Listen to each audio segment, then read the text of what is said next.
Hello students, last class में हमने सीखा किस तरीके से हम जो मेटल अपने आसपास इस्तेमाल करते हैं, किस तरीके से हम अर्थकश से मेटल को एक्सट्रैक्ट करते हैं। इस तरह का जो प्रोसेस है बच्चों, उसे मेटलर्जी के नाम से जाना जाता है। तो मेटलर्जी एक प्रोसेस है जिसमें हम बहुत सारे प्रोसेस के थ्रू मेटल को हम लोग इस्तेमाल होने योग्य बनाते हैं। ठीक, उसमें हमने देखे बहुत सारे प्रोसेस होते थे, जैसे crushing of ore, concentration of ore, roasting, calcination, उसके बाद रिडक्शन एंड उसके बाद रिफाइनिंग। तो ये सारे मेटल के जो निकालने के प्रोसेस थे। अलग अलग मेटल को निकालने के प्रोसेस में कुछ चेंजेस हो सकते हैं, लेकिन कुछ प्रोसेस कॉमन थे। तो ये सारी बात हमने निकालना लास्ट क्लास में सीखा। आज हम बताने वाले हैं बच्चों कि एक मेटल का एक और भी आपका प्रोसेस है जिसको हम कोरोजन के नाम से जानते हैं, जो कि बहुत ही कॉमन प्रोसेस है। कोरोजन, रेनी सीजन आ गया है, हम लोग देखते हैं कैसे में कोरोजन बहुत होता है मेटल का। ये एक अनडिजायर्ड प्रोसेस है जिसको हम नहीं चाहते कि कोरोजन हो, उसके बाद भी कोरोजन होता है। और कोरोजन होने की वजह से बहुत सारा जो रुपया है गवर्नमेंट का वो खर्च होता है, हमारा आपका भी बहुत सारा पैसा खर्च होता है मेटल को कोरोड होने से बचाने में। ठीक बच्चों, तो जो कोरोजन है वो क्या होता है कि एक प्रकार से जो अटैक होता है मॉइस्चर का, एयर का, या जो एटमॉस्फेरिक गैसेस हैं या कुछ केमिकल्स हैं, उनका जो अटैक है मेटल के सरफेस के ऊपर, उसी को हम लोग कोरोजन के नाम से जानते हैं।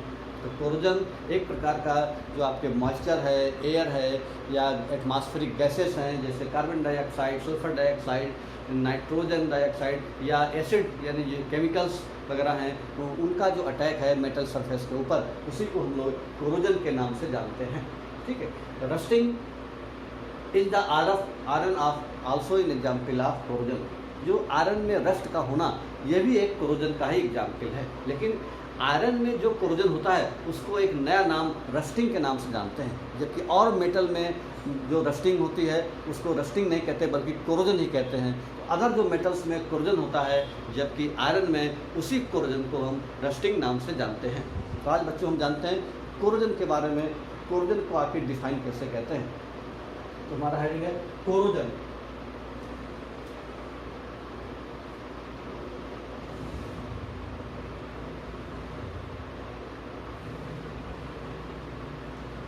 कोरोजन, तो बच्चों कोरोजन की डिफिनेशन क्या है? The eating of metal by the eating of metal, the eating of metal by the eating of metal by the action of air, bye the action of air, moisture और chemicals, यानी जो gases वगैरह है, और moisture, air, moisture और chemicals on their surface, chemical on their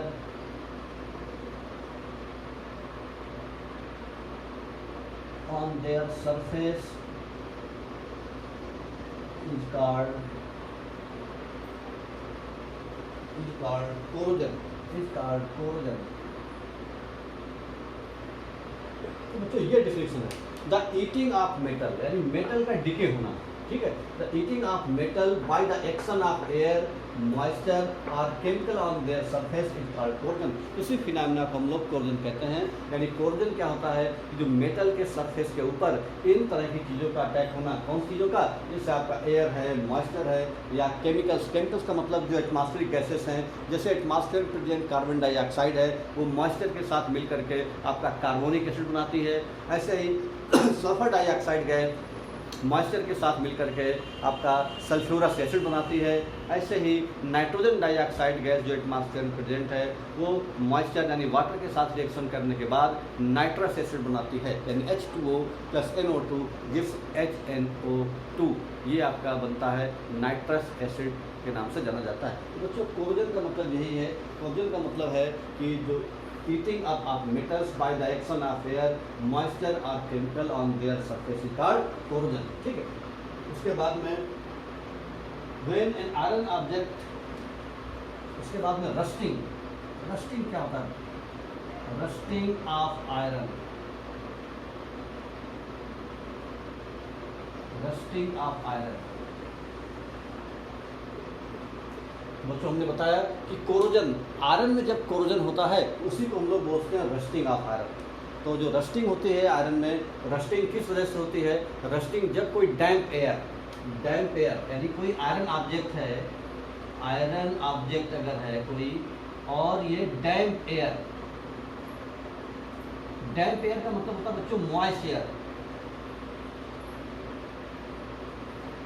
moist air.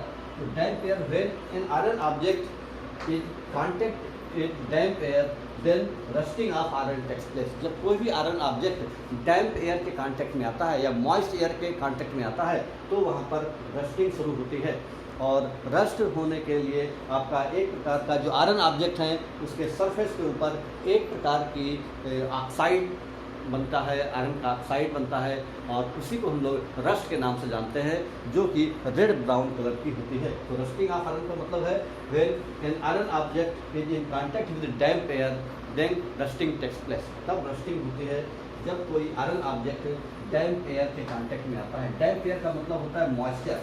जब कोई moisture वाले एयर के कांटेक्ट में आयरन ऑब्जेक्ट आएगा तो फिर उसमें रस्ट लगती है। तो जो रस्ट का फार्मूला बच्चों, वो रस्ट का फार्मूला होता है Fe2O3.XH2O।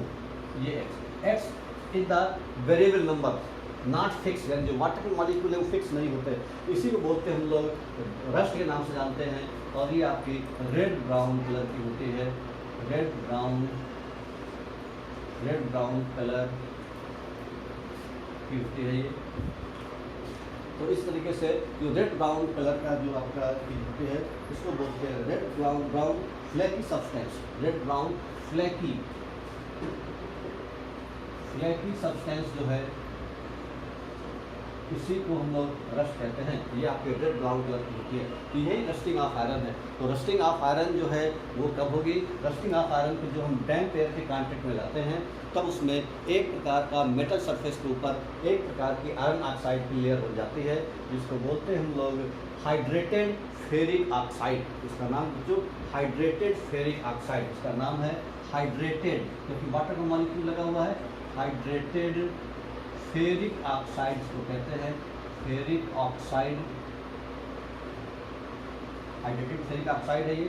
और ये रेड ब्राउन कलर का फ्लैकी सब्सटेंस है। और यहाँ पर जो x है ये वेरिएबल नंबर है, ये वैल्यू फिक्स नहीं होती, इसलिए यहाँ पर x रखा गया है। इसी को हम लोग रस्ट के नाम से जानते हैं। तो जो आयरन में जो कोरोजन होता है उस कोरोजन का नाम रस्टिंग होता है। और बाकी और मेटल के लिए हम रस्टिंग का इस्तेमाल नहीं करते, उनके लिए कोरोजन का इस्तेमाल ही करते हैं। जैसे कि आगे चल के हम सीखेंगे अभी थोड़ी देर के बाद कि जैसे कापर में भी रस्टिंग होती है, कापर में भी कोरोजन होता है। ठीक, रस्टिंग नहीं बल्कि कोरोजन कहेंगे हम लोग। कापर में भी कोरोजन होता है और आपका सिल्वर में भी कोरोजन होता है और एल्युमिनियम में भी कोरोजन होता है। तो जो भी आपका रिएक्टिव मेटल है जिसकी रिएक्टिविटी थोड़ी बहुत है वो आपस में कोरोड होते हैं। जो बिल्कुल रिएक्टिव नहीं होते हैं उनमें कोरोजन काफ़ी कम होता है। तो बच्चों यहाँ पर जो आयरन का जो रस्टिंग है वो क्या है? कोरोजन का ही एक एग्जाम्पल है। अब कौन कौन से फैक्टर्स हैं जो रस्टिंग के लिए रिस्पॉन्सिबल हैं? तो फैक्टर्स, कौन कौन से फैक्टर्स हैं जो रस्टिंग के लिए? Conditions necessary for, conditions necessary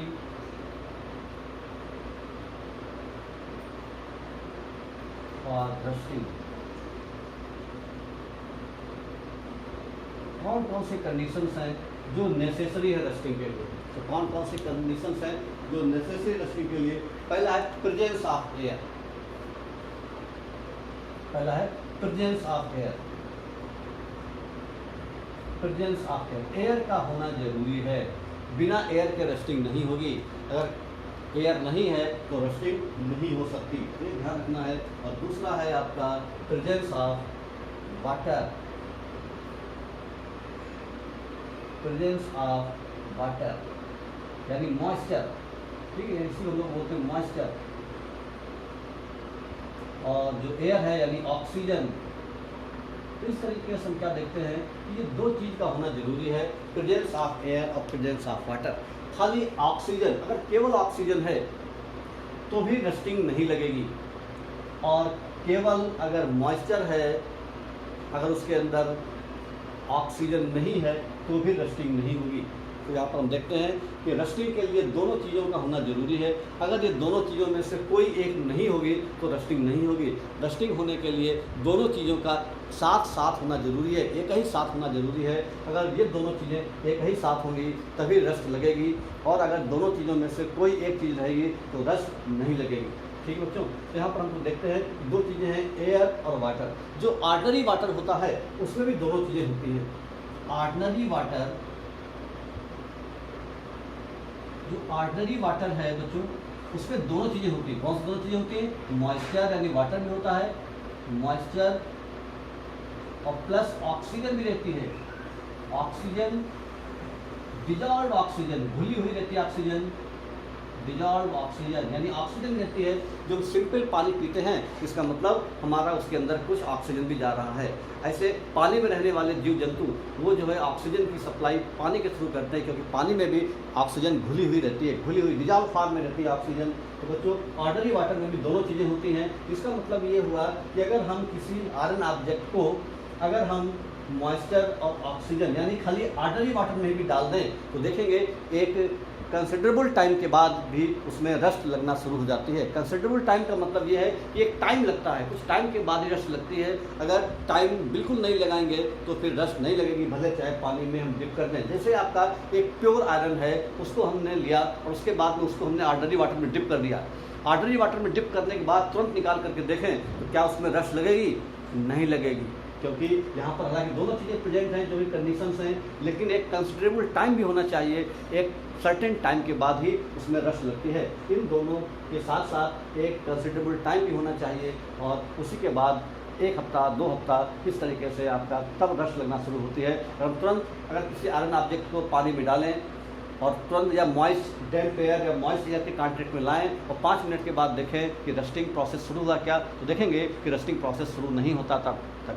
तो उसके लिए एक टाइम का भी होना जरूरी होता है। यहाँ पर बच्चों हम ये दो कंडीशन जरूरी हैं। कौन सी दो कंडीशन? एयर का भी होना चाहिए और वाटर का भी होना चाहिए। जब तक दोनों साथ साथ नहीं होंगे तब तक रस्ट नहीं लगेगी। इसको हम एक एक्सपेरिमेंट के थ्रू दिखाते हैं। जैसे मान लीजिए कि हमने 3 टेस्ट ट्यूब ली।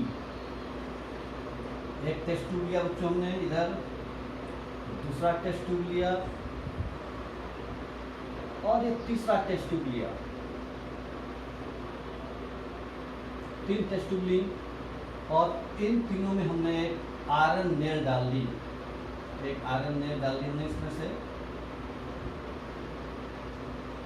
ये आयरन नेल है। और यहाँ पर हमने क्या किया कि कुछ हमने यहाँ पर टुकड़े रख दिए हैं एनहाइड्रस कैल्शियम क्लोराइड के।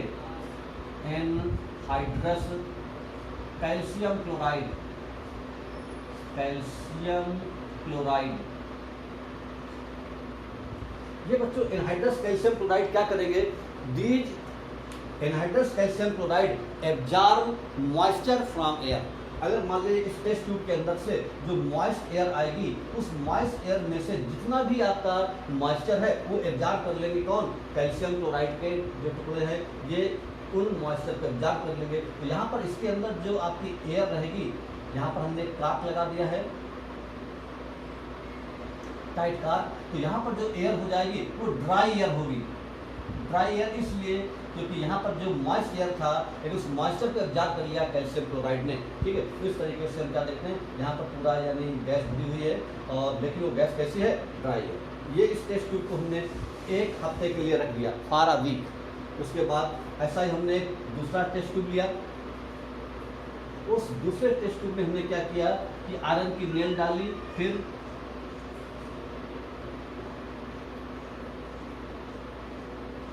आयरन नेल, और हमने इसमें बॉइल्ड वाटर ले लिया। बॉइल्ड वाटर,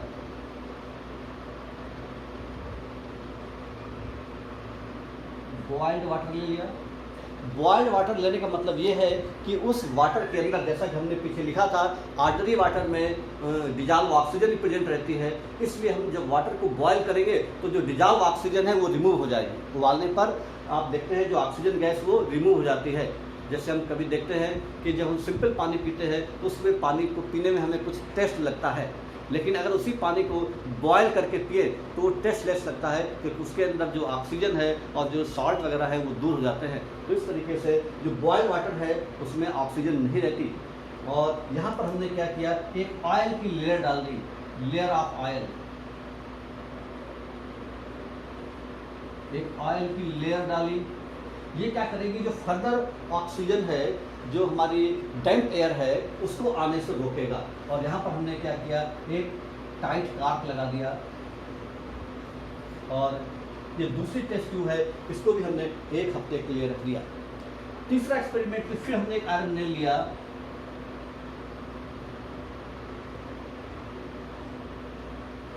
और इसमें हमने ऑर्डिनरी वाटर लिया,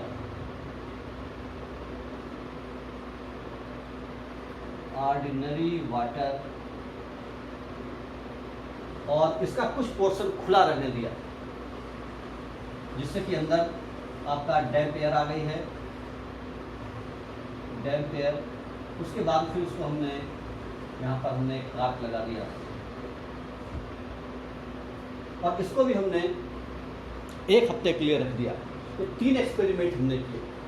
ये एक्सपेरिमेंट क्यों कर रहे हैं, ये एक्सपेरिमेंट इसलिए कर रहे हैं कि ये हम बताना चाह रहे हैं कि रस्टिंग के लिए, आयरन की जो रस्टिंग है उसके लिए इन दोनों चीज़ों का साथ साथ होना जरूरी है। केवल एक ही प्रदेश में रस्टिंग नहीं होगी। ये बच्चों आयरन नेल है, ध्यान रखिएगा, आयरन नेल है, लोहे की एक प्रकार की कील है, आयरन नेल, आयरन नेल। तो इस तरीके से हम क्या देखते हैं कि 1 हफ्ते के लिए इन तीनों को हमने रख दिया। 1 हफ्ते के बाद हम क्या ऑब्जर्व करते हैं कि कंसिडरेबल टाइम भी लगना चाहिए। अगर टाइम नहीं लगा, तुरंत हमने एक्सपेरिमेंट किया और 5 मिनट के बाद तुरंत तीनों नेल को दिखा के देखेंगे तो तीनों में कोई फ़र्क नहीं आएगा, तीनों नेल सेम लगेंगी, कोई रस्टिंग नहीं हुई होगी, तीनों नेल सेम लगेंगी। लेकिन अगर हम इसी को हम 1 हफ्ते के बाद देखते हैं तो क्या देखते हैं, पहली जो आपकी टेस्ट ट्यूब है इसमें रस्टिंग नहीं हुई, नो रस्टिंग। यहाँ पर लिख सकते हैं आफ्टर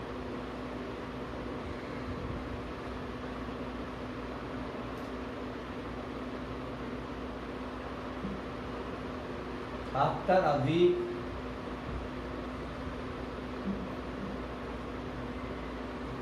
after a week, हम देखते हैं कि जो ये वाला आपका है इसमें फर्स्ट टेस्ट ट्यूब, ये फर्स्ट मान लें हम, इसको सेकंड मान लें, इसको थर्ड मान लें, तो क्या देखेंगे, फर्स्ट में नो रस्टिंग, नो रस्ट। जो आपका पहला है उसमें कोई रस्ट नहीं लगती। दूसरे वाले में हम क्या देखेंगे, सेकंड वाला जो है इसमें भी कोई रस्ट नहीं लगती, नो रस्ट। क्या रीजन है भाई, यहाँ पर क्या, खाली यहाँ पर ड्राई ऑक्सीजन है, यहाँ पर मॉइस्चर है ही नहीं, केवल एयर है। और हमने बताया एयर और मॉइस्चर दोनों का होना जरूरी है रस्ट के लिए। यहाँ पर खाली एक ही चीज़ है, ड्राई एयर है केवल, वाटर नहीं है, इससे यहाँ पर रस्टिंग नहीं हुई। दूसरे वाले में भी रस्टिंग नहीं हुई। क्यों रस्टिंग नहीं हुई, क्योंकि यहाँ पर केवल वाटर ही है, जो डिजॉल्व ऑक्सीजन थी उसको हमने दूर कर दिया और यहाँ पर ऑयल लेयर आने से और जो ऑक्सीजन है, जो मॉइस्चर है, क्या नाम ऑक्सीजन है, वो नहीं आ पाया, खाली वाटर है। तो खाली वाटर की प्रदेश में भी रस्टिंग नहीं हो रही है। यहाँ पर खाली ऑक्सीजन है, वाटर नहीं है, यहाँ पर खाली वाटर है और ऑक्सीजन नहीं है, इससे रस्टिंग नहीं हो रही है। इस एक्सपेरिमेंट में हम क्या देखते हैं कि दोनों कंडीशन में, इसमें नीचे वाले पोर्शन में भी रस्ट लग गई और ऊपर वाले पोर्शन में भी रस्ट लग गई।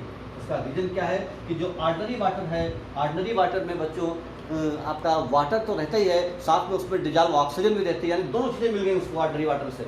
और जब दोनों चीज़ें मिल गई तो रस्ट लग गई, क्योंकि हमने बताया रस्ट के लिए दोनों चीज़ का होना जरूरी है। ऐसे जो डैम्प एयर है, डैम्प एयर का भी मतलब क्या होता है, मॉइस्ट एयर।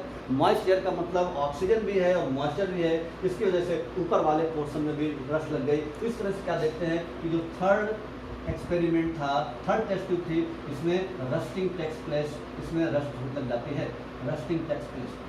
तो ये आपका एक्सपेरिमेंट ये शो करता है कि आपका रस्ट लगने के लिए दोनों चीज़ का होना ज़रूरी है, मॉइस्चर का और आपका ऑक्सीजन का। मॉइस्चर और ऑक्सीजन अगर दोनों रहेंगे तभी आपकी रस्टिंग हो पाएगी। अगर ऐसा नहीं है, कोई एक चीज़ है, तो रस्टिंग नहीं हो सकती। ठीक बच्चों, इस तरीके से हमने क्या देखा कि रस्टिंग जो कोरोजन है, rusting is the example of corrosion. Iron में जो रस्टिंग होती है, कोरोजन होता है, उसको हम लोग रस्टिंग कहते हैं। बाकी और मेटल में हम रस्टिंग नहीं कहते, खाली कोरोजन कहते हैं। इसी तरीके से जब कापर में रस्टिंग होती है बच्चों, रस्टिंग ऑफ कापर या corrosion of copper, sorry corrosion copper, जब कॉपर का कोई वेसल है उसमें कोरोजन होता है तब वो ग्रीन कलर का है। तो कापर में जो रस्टिंग होती है या कोरोजन होता है वो कैसा होता है, ग्रीन कलर का होता है। यानी कापर का जो कोई भी ऑब्जेक्ट है वो आपका आफ्टर कोरोजन यानी in the presence of air and moisture it becomes green in colour.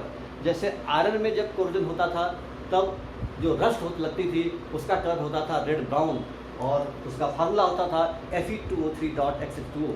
ठीक उसी तरह से जब कापर में रस्टिंग होती है वहाँ रस्ट का फार्मूला होता है बच्चों CuCO3.CuCO का होल ट्वाइस, ये, और ये आपका होता है ग्रीन कलर का, ग्रीन कलर। इस कंपाउंड का नाम है basic copper carbonate, basic copper carbonate के नाम से जाना जाता है बच्चों। इस तरीके से कापर में जो कोरोजन है वो आपका ग्रीन कलर का होता है, जबकि आयरन में जो कोरोजन है वो आपका रेड ब्राउन कलर का होता है, और इसका नाम है बेसिक कापर कार्बोनेट। तीसरा आपका corrosion of silver, corrosion of silver. जो सिल्वर है, सिल्वर का जो कोरोजन है बच्चों, सिल्वर का कोरोजन ये आपका एटमॉस्फेयर में प्रेजेंट हाइड्रोजन सल्फाइड से रिएक्शन करता है, और उसके बाद में सिल्वर सल्फाइड यानी ब्लैक कलर का प्रेसिपिटेट बनता है। ये है सिल्वर सल्फाइड, ये आपका ब्लैक कलर का है। तो सिल्वर में जब कोरोजन होता है, यानी अगर आपका सिल्वर का कोई ऑब्जेक्ट है तो कुछ दिनों के बाद वो काला पड़ जाता है। जैसे अगर हम सिल्वर की कोई अंगूठी लें, सिल्वर की कोई चैन लें, तो कुछ दिनों के बाद वो काली पड़ जाती है। उसका रीजन क्या है, एटमॉस्फेयर में प्रेजेंट जो आपका हाइड्रोजन सल्फाइड या जो पसीने में प्रेजेंट आपका सल्फर है उसके साथ रिएक्शन करके वो सिल्वर सल्फाइड नाम का कंपाउंड बना लेगा। यही एक कोरोजन ऑफ सिल्वर, उसका नाम है बच्चों सिल्वर सल्फाइड। सिल्वर सल्फाइड के नाम से जानते हैं, इसको सिल्वर सल्फाइड कहते हैं। तो हम क्या देख रहे हैं, कोरोजन हमारा आयरन में भी होता है, कोरोजन कापर में भी हो रहा है, कोरोजन आपका सिल्वर में भी हो रहा है। ठीक है, सबका लेकिन कलर अलग अलग है। ये ग्रीन कलर का है, ये आपका सिल्वर कलर, इसका नाम ब्लैक कलर का है, जबकि आयरन में जो कोरोजन हो रहा है वो आपका रेड ब्राउन कलर का होता है। उसके बाद कोरोजन ऑफ एल्युमिनियम, एल्युमिनियम में भी कोरोजन होता है। कोरोजन ऑफ एल्युमिनियम, एल्युमिनियम का भी कोरोजन होता है बच्चों। एल्युमिनियम का जो मेटल है, कोई आपका फ्रेशली प्रिपेयर्ड एल्युमिनियम का मेटल है, तो देखते हैं उसमें एक शाइनिंग रहती है, लेकिन कुछ दिनों के बाद धीमे धीमे उसका जो अपीयरेंस है वो डल हो जाता है, उसका जो सरफेस है उसका डल अपीयरेंस हो जाता है। वो डल अपीयरेंस होने की वजह क्या है कि कोरोजन ऑफ एल्युमिनियम, यानी एल्युमिनियम का कोरोजन हो जाता है, एल्युमिनियम कोरोड हो जाती है। एल्युमिनियम कोरोड होने के लिए क्या करता है कि जो आपका एटमॉस्फेयर में प्रेजेंट ऑक्सीजन है उसके साथ रिएक्शन होता है, और जो आपका एल्युमिनियम ऑब्जेक्ट है उसके ऊपर एल्युमिनियम ऑक्साइड की एक लेयर बन जाती है। इसकी लेयर बन जाती है बच्चों aluminium oxide, layer of it form, it react with oxygen and form aluminum, form a layer of aluminum oxide, aluminum oxide एक लेयर बना लेती, which further protects,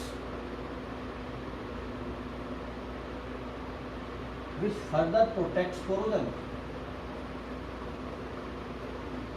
बच्चों जो आपकी एल्युमिनियम ऑक्साइड की लेयर बनती है, फिर एक बार लेयर बनने के बाद फिर कोरोजन रुक जाता है, क्योंकि एल्युमिनियम सरफेस के ऊपर जब एल्युमिनियम ऑक्साइड की लेयर बन गई तो जो दूसरी ऑक्सीजन है एटमॉस्फेयर प्रेजेंट वो डायरेक्ट एल्युमिनियम के कांटेक्ट में नहीं आ पाती। क्यों? कि उसके ऊपर एक प्रकार की लेयर बन चुकी है एल्युमिनियम ऑक्साइड की, जिसकी वजह से फर्दर प्रोटेक्शन नहीं हो पाता।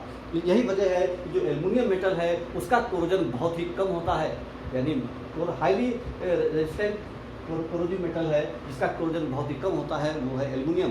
यानी एल्युमिनियम का जो कोरोजन बस थोड़ा सा होगा, उसके बाद में एल्युमिनियम ऑक्साइड की जैसे लेयर बनेगी उसका कोरोजन रुक जाता है बच्चों। तो इस तरह से जो एल्युमिनियम ऑक्साइड की जो लेयर है वो एक प्रकार का कोरोजन को रोकने का काम करती है, एक प्रकार से जो कोरोजन है उसको प्रोटेक्ट करने का काम करती है। तो यहाँ पर हम देख सकते हैं कि जो कोरोजन का जो फिनोमेना है वो यूजफुल है, क्योंकि उसकी वजह से एल्युमिनियम मेटल का फर्दर कोरोजन होने से रुक गया।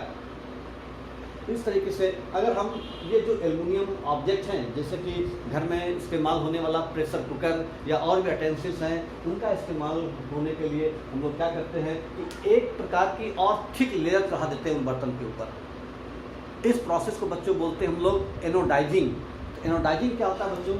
एनोडाइजिंग एक प्रोसेस है इसी तरह की एल्युमिनियम ऑक्साइड की लेयर को एल्युमिनियम ऑब्जेक्ट के ऊपर चढ़ाना, उस प्रोसेस को बोलते हैं बच्चों एनोडाइजिंग। एनोडाइजिंग, तो एनोडाइजिंग क्या है? It is a process, it is a process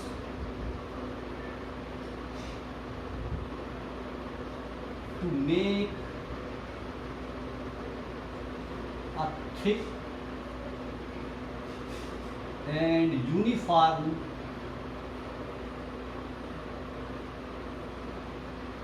layer of aluminum oxide on the surface of aluminum object। Aluminium object, जो एल्युमिनियम ऑब्जेक्ट है उसके ऊपर एक प्रकार की थिक, एक प्रकार की मोटी और यूनिफॉर्म लेयर चढ़ाना, एक प्रकार की यूनिफॉर्म लेयर चढ़ाना। देखिए ये प्रोसेस तो अपने आप हो रहा है, लेकिन ये जो प्रोसेस है इसमें जो लेयर बनती है वो काफ़ी थिन बनती है, काफ़ी पतली बनती है। तो हमें थिक लेयर बनाना है, थिन नहीं बनाना, पतली नहीं बनाना है, हमको मोटी लेयर बनाना है और वो लेयर यूनिफॉर्म हो। यहाँ पर जो लेयर बनती है कहीं पर पतली है, कहीं पर मोटी है, कहीं पर पतली, कहीं पर मोटी, यूनिफॉर्म लेयर नहीं बनती। तो हम एक प्रकार से जो आर्टिफिशियल प्रोसेस है जिसको हम बच्चों कहते हैं एनोडाइजिंग, इसकी हेल्प से हम क्या करते हैं, एक प्रकार की थिक और यूनिफॉर्म लेयर चढ़ाते हैं किसी एल्युमिनियम ऑब्जेक्ट के ऊपर, जिससे कि उसका फर्दर क्लोजर नहीं होता और वो आपका काफ़ी दिनों तक सेफ रहता है, यानी कोरोजन नहीं हो पाता उसके ऊपर। तो ये इस प्रकार की जो लेयर है एल्युमिनियम ऑक्साइड की आर्टिफिशियल तरीके से चढ़ना, इसी को हम लोग बोलते हैं एनोडाइजिंग के नाम से जानते हैं। बच्चों इसको एनोडाइजिंग कहने के पीछे एक रीजन है, क्योंकि इलेक्ट्रोलिटिक सेल के बारे में आपने पढ़ा होगा। इलेक्ट्रोलिटिक सेल यानी इलेक्ट्रोलिसिस प्रोसेस जिस बर्तन के अंदर होता है, जिस वेसल के अंदर होता है, उसको बोलते हैं इलेक्ट्रोलिटिक सेल। और इलेक्ट्रोलिटिक सेल में दो प्रकार के इलेक्ट्रोड होते हैं, एक को कहते हैं कैथोड और एक को कहते हैं एनोड। तो यहाँ पर जिस एल्युमिनियम ऑब्जेक्ट के ऊपर एनोडाइजिंग करनी होती है वो एनोड का बनाते हैं, उसका एनोड बनाते हैं। और यहाँ पर जो इलेक्ट्रोलाइट लेते हैं डाइल्यूट सल्फ्यूरिक एसिड लेते हैं, और डाइल्यूट सल्फ्यूरिक एसिड लेने से क्या होगा कि जब उसका इलेक्ट्रोलिसिस कराते हैं तो एनोड पर ऑक्सीजन गैस रिलीज होती है, और एनोड पर एल्युमिनियम का ऑब्जेक्ट भी बना है और उसी पर ऑक्सीजन गैस भी रिलीज हो रही है। तो दोनों का आपस में रिएक्शन होता है और एक प्रकार की एल्युमिनियम ऑक्साइड की लेयर बन जाती है। तभी इस प्रोसेस को एनोडाइजिंग कहते हैं, क्योंकि जिस मेटल के ऊपर हम एनोडाइजिंग करने जा रहे हैं वो एनोड का बना होता है। यानी जो आपका इलेक्ट्रोलिटिक सेल है, जो आपका इलेक्ट्रोलिटिक टैंक है, उसमें हम जो मेटल है एल्युमिनियम जिसके ऊपर हमको लेयर चढ़ाना है, उस लेयर का हम एनोड बनाते हैं, तभी इसको बोलते हैं हम लोग एनोडाइजिंग। और जो वहाँ पर इलेक्ट्रोलाइट लेते हैं उसको बोलते हैं बच्चों dilute sulphuric acid. Dilute sulphuric acid का जब हम इलेक्ट्रोलिसिस कराते हैं, यानी उसके अंदर से जब इलेक्ट्रिसिटी पास करते हैं, डाइल्यूट सल्फ्यूरिक एसिड, ध्यान रखना है सल्फ्यूरिक एसिड हो उसके अंदर वाटर भी हो, तो जब डाइल्यूट सल्फ्यूरिक एसिड के अंदर से इलेक्ट्रिसिटी पास करते हैं तब वहाँ से ऑक्सीजन गैस रिलीज होती है जो कि एनोड पर रिलीज होती है। और एनोड पर जो ऑब्जेक्ट है वो आयरन का क्या नाम एल्युमिनियम का बना हुआ है, तो एल्युमिनियम ऑब्जेक्ट का रिएक्शन होता है ऑक्सीजन गैस के साथ और एल्युमिनियम ऑक्साइड की प्रोटेक्टिव लेयर बनती है, तभी इस प्रोसेस को एनोडाइजिंग के नाम से जानते हैं। जैसे प्रेशर कुकर है या बहुत सारे अटेंसिल्स हैं जो किचन में इस्तेमाल होने वाले हैं, वहाँ पर इसी तरह का प्रोसेस किया जाता है, जिसको बोलते हैं हम लोग एनोडाइजिंग। ठीक है, और ये देखने में भी अट्रैक्टिव रहता है उसके ऑर्डिनरी एल्युमिनियम ऑक्साइड की लेयर के कंपेरिजन में। तो बच्चों इस तरीके से हमने क्या देखा कि ये जो आपकी जो मेटल हैं, आपकी कौन कौन सी मेटल हैं, जैसे कि आपका कॉपर का कोरोजन हो रहा है, उसके बाद में सिल्वर का कोरोजन हो रहा है, आयरन की जो मेटल है उसका भी कोरोजन हो रहा है, और उसके बाद में हमने देखा कि जो आपका एल्युमिनियम है उसका भी कोरोजन होता है बच्चों। इस तरह से हम जो मेटल है, लेकिन मेन जो आपका कोरोजन का जो एग्जाम्पल है जो हम अपने आसपास देखते हैं वो सबसे ज़्यादा होता है आयरन में। आयरन का ऑब्जेक्ट क्योंकि वाइडली इस्तेमाल होता है, आयरन का इस्तेमाल बहुत ज़्यादा होता है हमारे चारों तरफ। ठीक है, फैब्रिकेशन में जो घरों की छतों पर ग्रिल वगैरह लगी हैं, लोहे के दरवाजे, लोहे की खिड़कियाँ, चेयर, फर्नीचर, ऐसे बहुत सारा आयरन ऑब्जेक्ट हैं हमारे आसपास। आपके बड़े बड़े ब्रिज, ठीक, बड़े बड़े पोल, तो उसमें क्या रहता है कि वो सारे आयरन ऑब्जेक्ट के बने रहते हैं, और उसमें रस्टिंग प्रोसेस जो अनडिजायरेबल प्रोसेस है ये लगातार चलता रहता है प्रोसेस। तो इसको रोकने के लिए बहुत सारे उपाय किए जाते हैं। तो कौन कौन से उपाय हैं जो रस्टिंग जिनसे हम रस्टिंग रोकते हैं वो हम लोग डिस्कस करने वाले हैं। How to prevent rusting.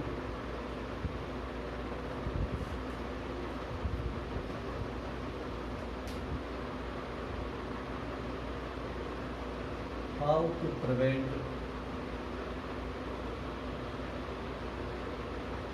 Rusting. Rusting को हम कैसे रोकते हैं, रस्टिंग को रोकने का क्या तरीका है? तो रस्टिंग को रोकने का तरीका आप जानते हैं, एक तरीका होता है बाई पेंटिंग।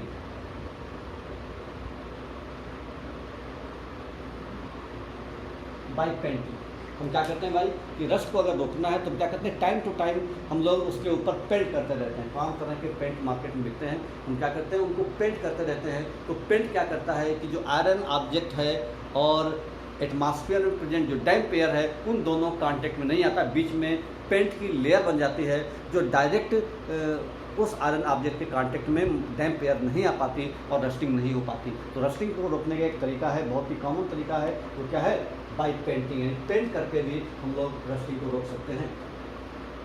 दूसरा तरीका होता है बच्चों रस्टिंग को रोकने का by greasing and oiling. By greasing, by greasing and oiling. Greasing और ऑयलिंग करके भी हम लोग क्या करते हैं कि उसको हम बचा सकते हैं रस्ट होने से। आपने देखा होगा कि बरसात दिनों में बहुत सारे लोग अपने साइकिल के रिम में आपका ग्रीस लगा लेते हैं, जिससे कि ग्रीस क्या होता है कि पानी पड़ता है और ग्रीस के से लेयर से सड़क के नीचे पहुंच जाता है और डायरेक्ट कांटेक्ट में नहीं आ पाता। तो इस तरीके से ग्रीसिंग और ऑयलिंग करने से भी आपका रस्टिंग को रोका जा सकता है। तो बच्चों ये दो तरीके हमने देखे। तीसरा तरीका है आपका galvanisation, bye use of galvanisation. Bye use of galvanization,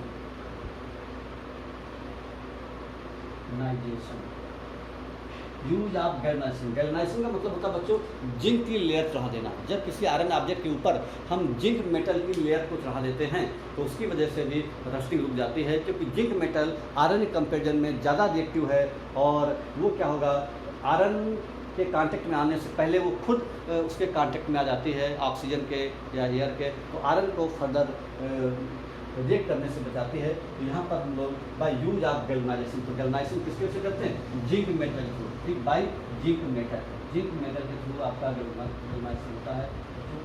तो इस तरीके से भी हम लोग क्या कर सकते हैं कि रस्टिंग को रोक सकते हैं। उसके बाद में है by tin plating and chromium plating. By use of tin plating, tin plating कर रहे हैं और क्रोमियम प्लेटिंग, मतलब टिन या क्रोमियम की लेयर चढ़ा दें आयरन ऑब्जेक्ट के ऊपर तो भी रस्टिंग रुक जाती है। और उसके बाद है अगला यूज है by making alloy. By making alloy,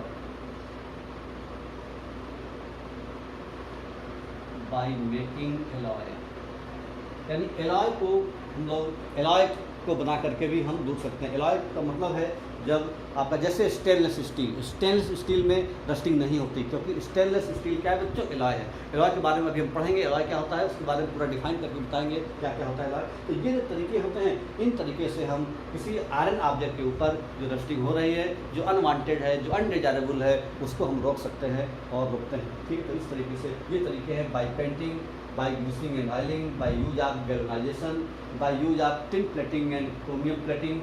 tin या क्रोमियम की हम प्लेटिंग कर देते हैं, उसके ऊपर एक लेयर चढ़ा देते हैं, और बाई मेकिंग एलॉय, एलॉय को बना करके भी हम दूर कर सकते हैं आपका रस्टिंग। तो ये बच्चों ये दीज आर द प्रोसेस, 3 तरीके से हम रस्टिंग को रोक सकते थे। अब हम बच्चों अगला टॉपिक हमारे पास है एलॉय। एलॉय के बाद क्या होता है बच्चों, एलॉय आपने बहुत सारे एलॉय का नाम सुना होगा।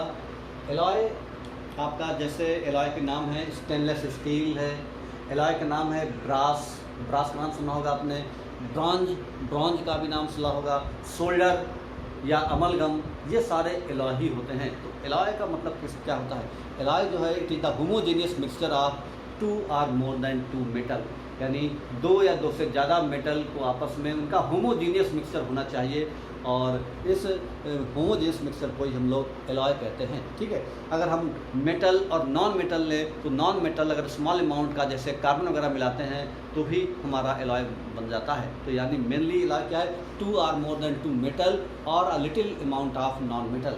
तो इस तरीके से जो होमोजीनियस मिक्सचर बनता है बच्चों, उसको एलॉय कहते हैं। एलॉय के बहुत सारे एग्जाम्पल है, जैसे आपका ब्रास है, ब्रांज है, उसके बाद में सोल्डर है, अमलगम है, स्टेनलेस स्टील है या केबल स्टील है। तो दीज आर कार्ड एलॉय, ये सारे एलॉय होते हैं बच्चों। तो एलॉय की डिफिनीशन क्या है, एलॉय को कैसे डिफाइन करेंगे बच्चों, तो ये हम लोग सीखने वाले हैं कि एलॉय होता क्या है। जैसे alloy is the homogeneous mixture of, alloy is the homogeneous,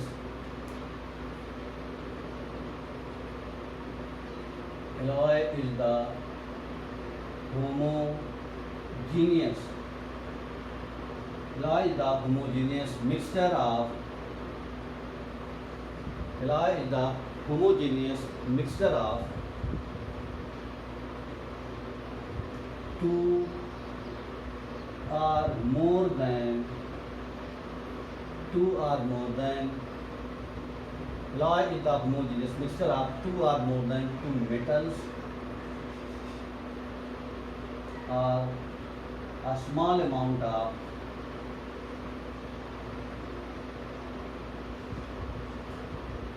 non-metal। Alloy is the homogeneous mixture of 2 or more than 2 metals और स्मॉल अमाउंट ऑफ non-metal। ठीक, तो ये एलॉय होता है। तो एलॉय क्या है, अगर एलॉय की डिफिनीशन आए तो आप कह सकते हैं alloy is the homogeneous mixture of 2 or more than 2 metals, यानी एलॉय बनने के लिए कम से कम एक मेटल का होना जरूरी है। एलॉय केवल नॉन मेटल के बीच में नहीं बनता, एलॉय बनेगा तो मेटल का होना जरूरी है। मेटल या नॉन मेटल हो तो भी एलॉय बन जाएगा, लेकिन केवल नॉन मेटल हो तो एलॉय कभी नहीं बनता। तो ध्यान रखना है एलॉय आपके कौन से हैं। Alloy is the homogeneous, definition क्या है एलॉय की, पहले alloy is the homogeneous mixture of 2 or more than 2 metals और small amount of non metal is called alloy. बच्चों हम जानते हैं कि जो आपका प्योर आयरन है ये बहुत ही सॉफ्ट होता है। ठीक है, प्योर आयरन ज़्यादा हार्ड नहीं होता है। ठीक है, इसको अगर हार्ड कर दिया जाए तो बहुत जल्दी स्ट्रेच हो जाता है, तो इसलिए हम ये काफ़ी सॉफ्ट होता है। इसकी हार्डनेस को बढ़ाने के लिए इसमें बहुत थोड़े अमाउंट में हम 0.1% से लेकर के 1.5% के आसपास तक कार्बन मिला देते हैं, जिससे कि वो आपका बहुत ही हार्ड हो जाता है आयरन। ठीक है, इसको हम लोग बच्चों स्टील के नाम से जानते हैं। तो यानी ये जो आपका स्टील नाम का जो एलॉय, देखिए स्टील और स्टेनलेस स्टील दोनों अलग अलग बातें हैं। जो स्टील है ये भी एलॉय है, वो किससे मिलकर बना है, वो बना हुआ है आयरन से और कार्बन से। ठीक, आयरन बहुत ज़्यादा रहता है, कार्बन का परसेंट काफ़ी कम रहता है, तो इस तरह का जो एलॉय है उसको कहते हैं हम लोग स्टील। लेकिन जो स्टेनलेस स्टील एलॉय है उसमें बच्चों क्रोमियम और निकल मिलाते हैं आयरन के साथ, उसको बोलते हैं बच्चों स्टेनलेस स्टील, जिसमें रस्टिंग नहीं होती। लेकिन जो खाली स्टील है जिसमें केवल आयरन और कार्बन मिला रहता है, कार्बन बहुत कम रहता है, आयरन बहुत ज़्यादा रहता है, उसमें रस्टिंग होती है, थोड़ा स्लो रस्टिंग होती है, लेकिन रस्टिंग उसमें भी होती है। लेकिन स्टेनलेस स्टील में बच्चों रस्टिंग नहीं होती। तो स्टेनलेस स्टील किससे मिलकर बना हुआ है, तो आपको ध्यान रखना है कौन कौन से उसके अंदर एलिमेंट हैं, क्रोमियम और निकल और आयरन, 3 एलिमेंट जो है ये आपके रस्ट के लिए। अब हम कुछ रस्ट के एग्जाम्पल कुछ एलॉय के एग्जाम्पल लिखने वाले हैं, जैसे स्टील किससे मिलकर बनता है बच्चों, कार्बन का परसेंट बहुत कम रहता है और प्लस आयरन,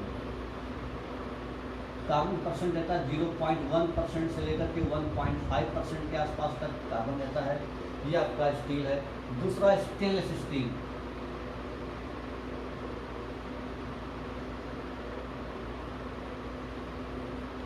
स्टेनलेस स्टील जिसमें रस्टिंग नहीं होती, ये किससे मिलकर बना होता है बच्चों, आयरन रहता है इसमें, क्रोमियम रहता है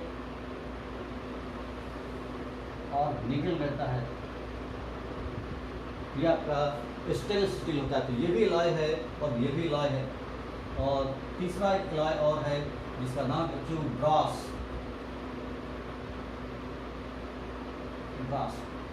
ये जो बच्चों ब्रास नाम का जो एलॉय है ये भी काफ़ी हार्ड होता है। और ये जो ब्रास नाम का एलॉय है ये आपका बनता है आपका कॉपर से एंड जिंक से, कॉपर और जिंक से मिलकर बनता है ब्रास।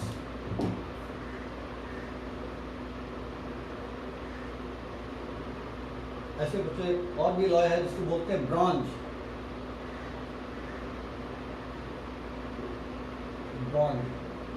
ये बच्चों कॉपर और टिन से मिलकर बना होता है बच्चों, कॉपर और टिन से मिलकर बना होता है बच्चों, ब्रॉन्ज के नाम से जानते हैं बच्चों। उसमें जो कॉपर रहता है वो 90% रहता है बच्चों, 90% इसमें रहता है कॉपर और 10% रहता है टिन। इसको बच्चों बोलते हैं ब्रॉन्ज। जो एलॉय है बच्चों उसकी खास बात क्या होती है कि जो एलॉय की प्रॉपर्टी है वो डिफरेंट होती है कॉन्स्टिट्यूटिंग मेटल से, यानी जिन मेटल से मिलकर एलॉय बना हुआ है वो एलॉय की प्रॉपर्टी उन मेटल से डिफरेंट होती है। जैसे एग्जाम्पल के लिए आपका एल्युमिनियम नाम की मेटल है। एल्युमिनियम नाम की जो मेटल है वो काफ़ी सॉफ्ट है और लाइट है, लेकिन हार्ड नहीं है। तो हमें कहीं ऐसी जगह इस्तेमाल करना है जैसे आपका एयरक्राफ्ट की बॉडी बनाने में, एयरक्राफ्ट के पार्ट्स बनाने में, तो वहाँ पर हमको एक ऐसी मेटल की ज़रूरत है जो हल्की भी हो और मजबूत भी हो। तो इसलिए हम लोग क्या करते हैं, एक प्रकार का एलॉय बनाते हैं और वो जो एलॉय है उसमें हम लोग मैग्नीशियम वगैरह मिला देते हैं, आयरन क्या नाम एल्युमिनियम के साथ। तो ऐसा एलॉय एयरक्राफ्ट में इस्तेमाल होता है जिसको हम लोग बोलते हैं ड्यूराल्यूमिन। तो ड्यूराल्यूमिन नाम का जो एलॉय है वो आपका एल्युमिनियम का बना हुआ एलॉय है। तो हम क्या देखते हैं, क्योंकि वो जो ड्यूराल्यूमिन है वो हार्ड भी है और हल्का भी है, तो इस तरह से जो एलॉय बना वो एलॉय की प्रॉपर्टी जिन मेटल से मिलकर एलॉय बना हुआ है उन मेटल से डिफरेंट रहती है। तो एलॉय की एक खास बात है, ठीक है, क्योंकि उसकी प्रॉपर्टी बदल जाती है। तो यहाँ पर ब्रॉन्ज देख रहे हैं, ब्रॉन्ज कॉपर और टिन से मिलकर बना होता है। जो ब्रास है बच्चों वो कॉपर और इस जिंक से मिलकर बना होता है। इसमें 80% कॉपर रहता है और 20% आपका 20% जिंक रहता है, 80% कॉपर रहता है। और जबकि ब्रॉन्ज में कॉपर और टिन का रेशियो 10% होता है। जो ब्रॉन्ज है इसका इस्तेमाल हम लोग मेडल बनाने के लिए करते हैं, मेडल के रूप में होता है इसका इस्तेमाल। आपने सुना होगा कि सिल्वर मेडल और गोल्ड मेडल और ब्रॉन्ज मेडल। तो जो ब्रॉन्ज मेडल वो यही वाला मेडल है, तो ब्रॉन्ज बनाने के काम में आता है। इसके अलावा स्टैचू बनाने के काम में आता है। ऐसे बहुत सारी जगह पर इसका इस्तेमाल होता है। और चौथा हमारा नेक्स्ट हमारा 5th नंबर का जो अमल का नाम एलॉय है उसका नाम बच्चों सोल्डर जो एलॉय है बच्चों वो आपका लेड और टिन का बना होता है, लेड और प्लस टिन। 50% लेड रहता है और 50% जो टिन रहता है, इसको बोलते हैं हम लोग बच्चों सोल्डर। ठीक है, इसका इस्तेमाल जो आपके वायर हैं उनको जोड़ने के काम में आता है, यानी सोल्डरिंग करने का काम में आता है, या वेल्डिंग करने का में, दो तारों को जोड़ने का में। जैसे टेलीविज़न कोई तार टूट गया या कंप्यूटर कोई तार टूट गया या आपका जितने भी इलेक्ट्रॉनिक डिवाइसेस हैं उनका कोई तार टूट गया है, तो जो आपका इलेक्ट्रॉनिक्स ठीक करने वाला मैकेनिक आएगा उस तार को जोड़ता है वो, ठीक है। उसके पास एक सोल्डरिंग रहती है, एक प्रकार की इंस्ट्रूमेंट रहता है जिसको बोलते हैं, उसकी हेल्प से वो सोल्डरिंग करता है। तो सोल्डरिंग करने के लिए उसके पास एक पेस्ट जैसा रहता है चीज़, उसी पेस्ट को बोलते हैं हम लोग सोल्डर, ठीक है। उसी से वो जोड़ता है दो तारों को। तो सोल्डरिंग करने का मतलब दो इलेक्ट्रिकल वायर है या जो आपका इलेक्ट्रॉनिक्स डिवाइसेस हैं उसमें इस्तेमाल होने वाले जो वायर हैं उनको जोड़ने के लिए इस तरह का सोल्डरिंग की जाती है, वेल्डिंग की जाती है। तो सोल्डर एक प्रकार का एलॉय है, वो किससे मिलकर बना होता है, लेड और टिन का बना होता है। और ये जो सोल्डर है ये आपका इसका जो मेल्टिंग पॉइंट है वो इन दोनों मेटल से कम होता है, क्योंकि हमने पहले भी बताया है कि जो आपका एलॉय है उसकी प्रॉपर्टी डिफरेंट रहती है उनके कॉन्स्टिट्यूएंट मेटल से। जैसे कि यहाँ पर टिन मेटल का जो भी मेल्टिंग पॉइंट होगा या टिन मेटल का जो भी मेल्टिंग पॉइंट होगा, सोल्डर का मेल्टिंग पॉइंट उन दोनों से कम है। तो बच्चों सोल्डरिंग का इस्तेमाल हम लोग इलेक्ट्रॉनिक डिवाइसेस में करते हैं, जहाँ पर तार वगैरह जोड़ देते हैं। तो मैकेनिक लोग उस तार वगैरह को जोड़ने के लिए या वेल्डिंग करने के लिए इस तरह का चीज़ इस्तेमाल करते हैं जिसको बोलते हैं सोल्डर। और उसके बाद में एक और भी इम्पॉर्टेंट एलॉय है जिसको बोलते हैं बच्चों अमलगम। अमलगम अमलगम क्या होता है बच्चों, ये एलॉय में मेटल के साथ एक मेटल जिसको बोलते हैं हम लोग मर्क्यूरी, जो कि लिक्विड मेटल है। आपको पता होगा मेटल नॉन मेटल में हमने पढ़ा है कि मेटल में खाली एक ही ऐसी मेटल है जो लिक्विड फॉर्म में एग्जिस्ट करती है, उसका नाम है मर्क्यूरी। ये लिक्विड के फॉर्म में होती है। आप देखना चाहें तो थर्मामीटर जिससे फीवर नापते हैं डॉक्टर लोग जिसका इस्तेमाल करते हैं उसमें मर्क्यूरी फिल रहता है बच्चों। तो उस मर्क्यूरी जो है वो लिक्विड फॉर्म में रहता है मर्क्यूरी। तो वो आप देख सकते हैं कि मर्क्यूरी मेटल है लेकिन वो लिक्विड फॉर्म में है। यही एक अकेला ऐसा मेटल है जो कि लिक्विड फॉर्म में प्रेजेंट करता है। ठीक बच्चों, अब ध्यान रखना है कि मेटल बहुत सारे होते हैं लेकिन वो सॉलिड के फॉर्म में रहते हैं। मर्क्यूरी ही एक अकेला ऐसा नॉन मेटल है, एक अकेला ऐसा मेटल है जो कि लिक्विड के फॉर्म में रहता है। ठीक उसी तरह से ब्रोमीन एक अकेला ऐसा नॉन मेटल है जो लिक्विड फॉर्म में रहता है। ठीक है, बाकी सारे नॉन मेटल या तो सॉलिड के फॉर्म में रहेंगे या गैस के फॉर्म में रहेंगे। केवल ब्रोमीन एक अकेला ऐसा नॉन मेटल है। तो ध्यान रखिए दो बातों का, मेटल एक ऐसा है जो लिक्विड के फॉर्म में रहता है उसका नाम है मर्क्यूरी, और नॉन मेटल एक ऐसा है जो ब्रोमीन जो लिक्विड फॉर्म में रहता है। तो एक मेटल लिक्विड में होता है और एक नॉन मेटल लिक्विड के फॉर्म में होता है। बाकी मेटल सारे सॉलिड के फॉर्म में होते हैं और नॉन मेटल या तो सॉलिड के फॉर्म में होंगे या फिर गैस के फॉर्म में होंगे। लिक्विड के फॉर्म में खाली एक ही नॉन मेटल होता है जिसका नाम है ब्रोमीन, और मेटल खाली कौन सा होता है, मर्क्यूरी। तो एक है मेटल जो लिक्विड फॉर्म में रहता है और एक है नॉन मेटल जो लिक्विड के फॉर्म में रहता है। तो ये बातें दोनों ध्यान समझ में आपको। तो अमलगम का मतलब है कि आपका मर्क्यूरी के साथ बना हुआ एलॉय। अगर हम एक मेटल मर्क्यूरी लेते हैं, मर्क्यूरी, और दूसरा मान लो ये हमने सोडियम, तो इसको हम बोलेंगे सोडियम अमलगम, सोडियम अमलगम बोलेंगे, अमलगम। अगर मान लो हमने मेटल ले लिया जिंक और प्लस मर्क्यूरी, इसको बोलेंगे हम लोग जिंक अमलगम, जिंक अमलगम के नाम से जानेंगे, जिंक अमलगम, अमलगम। इस तरह से बच्चों ये जो अमलगम है ये भी एक प्रकार का एलॉय होता है। और ऐसा ही एक एलॉय और इम्पॉर्टेंट एलॉय है जिसका इस्तेमाल डेंटिस्ट करते हैं।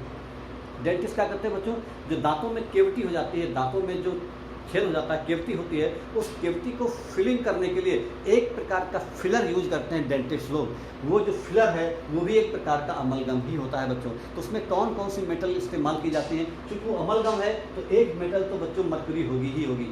तो एक मेटल बच्चों कौन सी है जो फिलर इस्तेमाल करते हैं डेंटिस्ट, मतलब लिख देते हैं,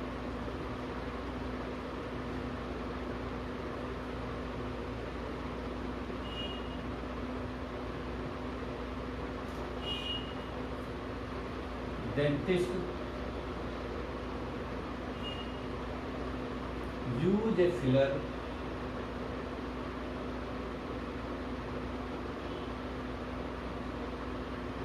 dentist use a filler for filling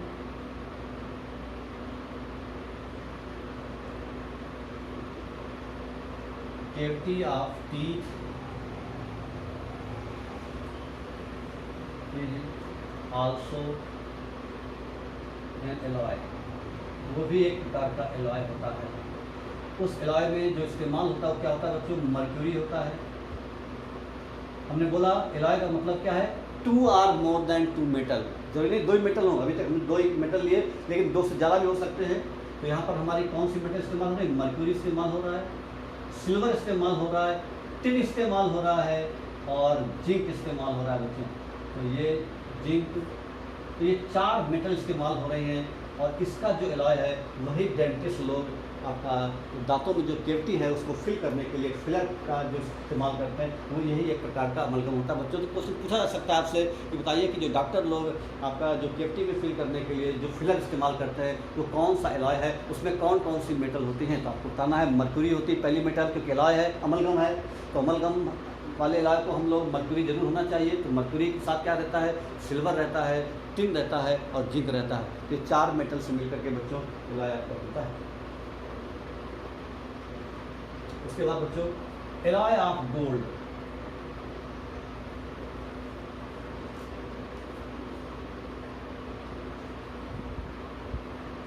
alloy of gold,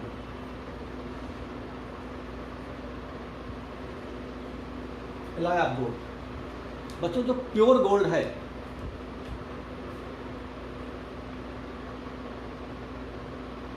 pure gold is very soft, pure gold is very soft, therefore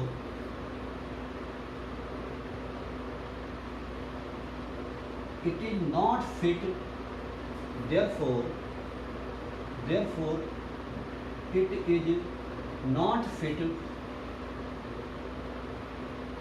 for making ornaments।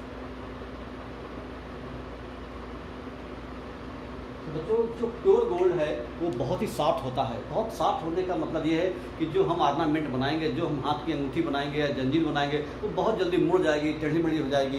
तो इसलिए उससे बचने के लिए हम लोग प्योर गोल्ड का इस्तेमाल नहीं करते। हम लोग प्योर गोल्ड में कुछ और दूसरी मेटल मिला देते हैं, यानी एक प्रकार का एलॉय बना लेते हैं बच्चों। तो जो हम लोग एलॉय लेते हैं उसमें गोल्ड के साथ और कौन कौन सी मेटल मिलाते हैं? तो बच्चों उसमें या तो हम कॉपर मिलाएंगे या फिर सिल्वर। तो बच्चों गोल्ड को इनके साथ मिला करके हम तब बनाते हैं आपका एलॉय और फिर हम ऑर्नामेंट बनाते हैं। ऐसा ऑर्नामेंट जो बनता है बच्चों वो हार्ड होता है और वो जल्दी आपका मुड़ता नहीं है, जल्दी आपका नहीं मतलब आपका टूटेगा। इस तरीके से आपका ये जो बनेगा एलॉय गोल्ड के साथ कॉपर और सिल्वर मिलाई जाती है बच्चों। तो ये जो प्योर गोल्ड है ये आपका प्योर गोल्ड रहता है, वो काफ़ी सॉफ्ट होता है। जो प्योर गोल्ड होता है उसकी गोल्ड की प्योरिटी नापने के लिए हम लोग कैरेट का इस्तेमाल करते हैं। कैरेट, तो प्योर गोल्ड को हम लोग किस में मेजर करते हैं? कैरेट में। कैरेट में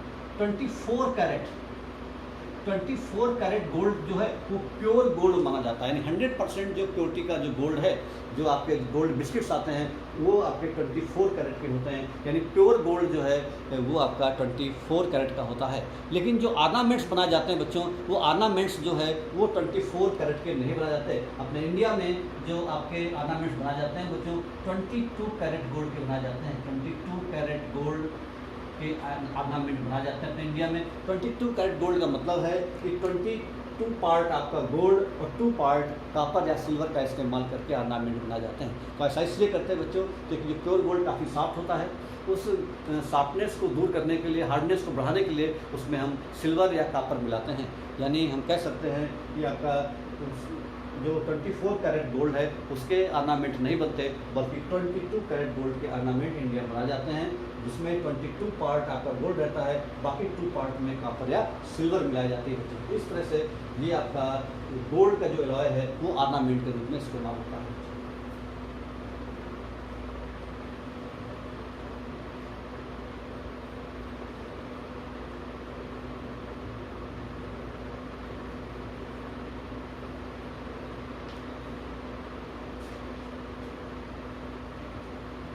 उसके बाद बच्चों एक और इम्पॉर्टेंट चीज देखेंगे हम लोग, the iron pillar at Delhi.